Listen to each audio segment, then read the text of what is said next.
You ever have one of those days where you step out of your truck and you already know just from the sound of someone's heels on gravel that nothing good is about to happen? That was me staring down the business end of a clipboard wielded by the Queen of Oak Hollow herself, Angela Faircraft-Oft, who wasted zero time letting me know my truck, my hat, and apparently my whole existence offended her sense of order. "Excuse me, you can't park there. It's private property," she barked like she owned the sun and the right to say who gets to stand under it. I just leaned on the door and tried not to laugh. "Ma'am, I own this property." She didn't even blink. Just gave me that tight little smile people use right before they swing a bat at your knees. "Oh, no you don't. This ranch is under the Oak Hollow HOA. I'm president and you're trespassing." Now, I could have pulled out 100 years of family photos right then, but I just told her plain, "This land's been in my family for a century and a half. I'm Trevor Jennings and I just inherited it." Angela didn't so much as flinch. "That may be so, but you have to follow our covenants. Fencing livestock, unauthorized vehicles." She rattled off, scanning my truck like she was about to write it a ticket. I looked at the old split-rail fence my great-great-grandfather built, still standing after wars, droughts, blizzards, and all I could think was, the only thing new out here was Angela and her clipboard. "You're mistaken. This land predates your HOA by, about 150 years, I said flat. Angela's lips curled. "We recently voted to annex the surrounding properties for beautification. Your land is now within Oak Hollow's boundary." I almost laughed out loud. "You can't just vote to steal someone's land." She flipped through her papers like she was searching for a magic word. "Actually, we can. The association purchased the adjacent lots, and that gave us the right to expand. Let me tell you, I've seen cattle do smarter things. You know that's illegal, right?" I said, taking a slow step forward. Her eyes narrowed. "You clearly don't understand how HOAs work. We have legal counsel. You'll be getting a fine for non-compliance. That barn roof alone violates 3 ordinances." I bit back the urge to tell her what I really thought. Instead, I said, "Look, Angela, I'm not just some guy in a cowboy hat. I'm the governor of this state." Now she blinked. Hard. "You're—" "What Governor Trevor Jennings? Sworn in last January. Maybe you missed it while you were busy policing lawn gnomes." That clipboard trembled just a bit, but she wasn't the type to back down. "Governor or not, you'll be hearing from our legal team. You can't ignore the rules." I just shrugged and walked toward the porch. I'll be waiting for that letter. Right next to the fireplace where I burned junk mail. Behind me, I heard her huff and those gunshot heels stomping away. But I knew she wasn't done. People like Angela never are. Here's the thing, though. I wasn't some hapless landowner. I had cameras, documents, a legal team of my own, and absolutely zero patience for HOA power games. By morning, I had 3 things ready: a pot of black coffee, the original survey map from 1873, and a phone call from my state attorney general, an old college buddy. When I told him Angela's story, he nearly choked laughing. "She really said that word for word," I said. "She thinks she can expand an HOA like she's building Disneyland." He offered to send someone from the land registry, but I wanted to see how far Angela would push it. Didn't have to wait long. The next day, Angela rolls up in a white SUV with 2 guys in polo shirts and khakis, looked like mall cops doing cosplay. One had a measuring wheel, the other a drone. Angela didn't even say hi. "We're conducting a topographic inspection. We'll need access to your back pasture." I just smiled. "I don't think so." Her voice got sharper. "We have every right. Article 16 of our charter allows for environmental assessments. Pre-approved by who? The board." I nearly laughed again. One of her guys starts rolling the wheel across my gravel, the other gets the drone ready. I wave at the camera on the fence post. "That's 2 counts of trespassing, 1 unauthorized drone violation of state privacy law." Angela's eyes narrowed. "You're bluffing. See that ridge? There's a fiber line under it, runs to a state wildlife station. Fly your drone over it and you'll be facing federal charges." One of the polo shirts froze. Angela looked like she'd swallowed a lemon. "You're just trying to intimidate us." "Nope, just giving you a chance to walk away before you really screw up." Her guys turned back. Angela lingered, staring at the land like it owed her something. "You think status puts you above consequences?" I just said, That's why I follow the law and know when someone else isn't." She left, but not quietly. I checked my cameras, everything recorded, every word, every step. That night I headed into town straight to Darla at the records office.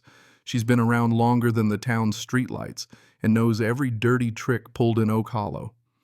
When I told her about Angela's annexation scheme, she just shook her head. She's been trying to redraw the rural boundary lines for years. Offers beautification grants for votes. Kickbacks, if you ask me. Darla handed me a file thick enough to stop a bullet. She plays Dirty Trevor. Be careful. On my way home, my chief of staff called. "Angela just filed a complaint with the State Ethics Commission. Says you threatened her." I nearly laughed.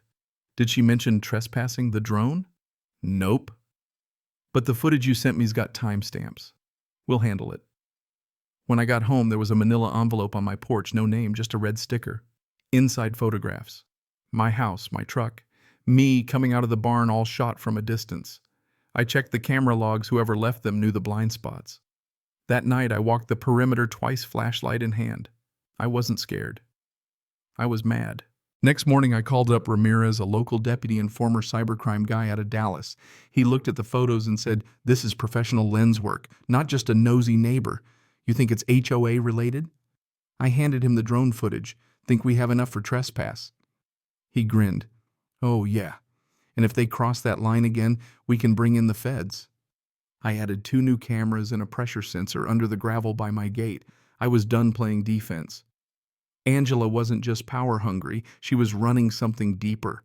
A shadow network, manipulating zoning laws, intimidating landowners, and taking payments off the books. I wasn't the only one she'd crossed. I got a call from Evelyn Greaves, who told me straight up, they forced me off my land, said it was condemned. County never approved it. She showed me photos her farmhouse before and after. The demolition order was fake, signed by a compliance officer who didn't exist. I called Ramirez again. Run every property Oak Hollow acquired in 2 years. Foreclosures, condemnations, anything fishy.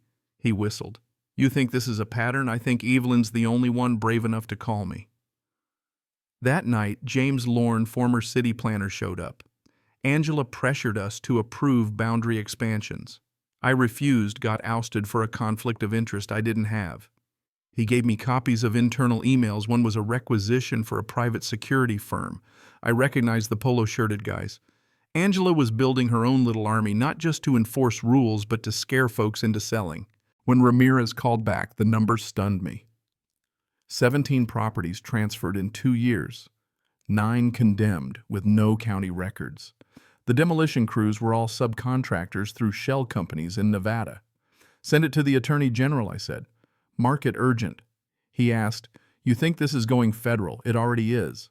I went to the state capitol myself, handed the AG everything, Evelyn's folder, James's documents, Ramirez's list. He said, "This is racketeering, housing fraud, coercion, maybe even money laundering."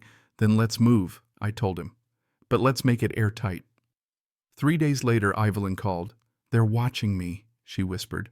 "Black SUV outside my sister's. Same one at the store. I told her to come to the ranch where state troopers now guarded the gate." She arrived shaken but safe.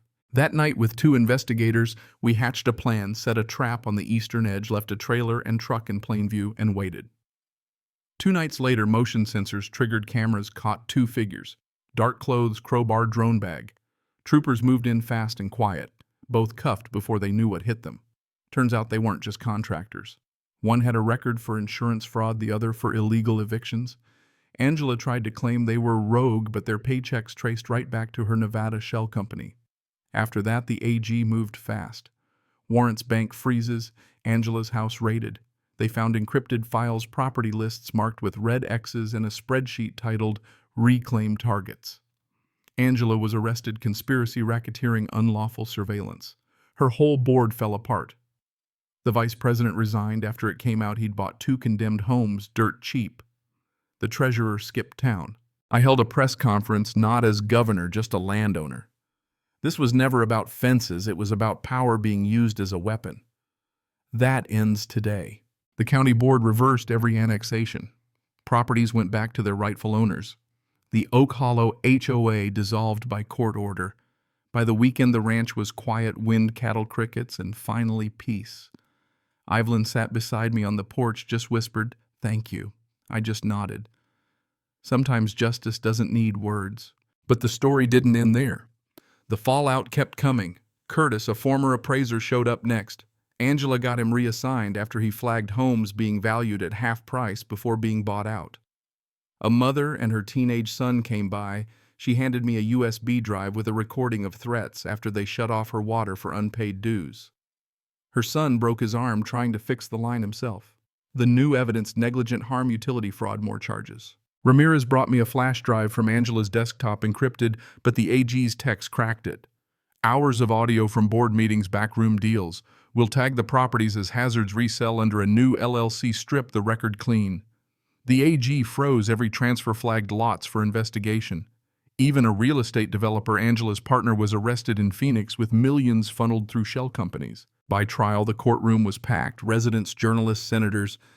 Evelyn, James, Curtis, the mother, all testified. Angela barely flinched, but when her own audio played, she couldn't hide. Guilty on all counts. The state passed new laws, HOAs now under strict oversight, no more annexation without unanimous consent. We had a cookout on the ranch, no politics, just neighbors and families finally breathing easy. Curtis gave me a sign he'd carved. "This land stands free." I hung it on the porch as the sun went down.